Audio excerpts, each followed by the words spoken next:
पढ़ाई करने का सही समय और सही तरीका क्या होता है? दिन में पढ़ें या फिर रात में पढ़ें? जब भी पढ़े बच्चों फोकस और कंसंट्रेट होकर पढ़े।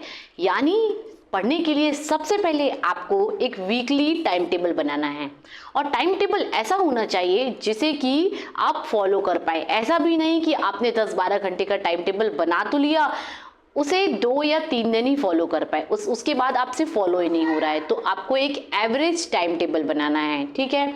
उसके बाद पढ़ते समय आपको जो है हमेशा नोट्स बनाकर पढ़ें।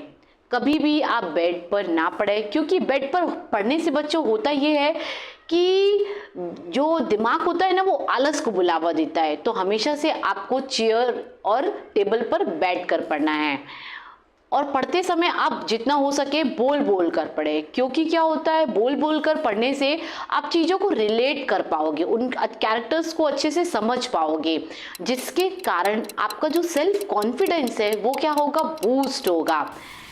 डिस्ट्रैक्शन वाली चीज़ों से दूर रहें, जैसे कि आपका मोबाइल फ़ोन पढ़ते समय जो है इस पे नोटिफिकेशंस आते हैं, तो आप क्या करिए उसे म्यूट कर दीजिए, या तो म्यूट कर दीजिए या फिर आप जो है पढ़ते समय उसे अपने से दूर रखिए।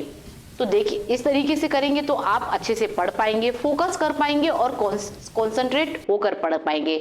एक चीज़ और कहना चाहूँगी यहाँ पर आपसे कि पढ़ते समय आपको स्लॉट्स में स्टडी करती हैं, यानी कि आप एक स्लॉट जो है 90 मिनट्स का बनाइए या 70 मिनट्स का बनाइए। तो उस स्लॉट्स में आपको पर्टिकुलर सब्जेक्ट को पढ़ना है ना, पर्टिकुलर सब्जेक्ट के पर्टिकुलर टॉपिक्स को।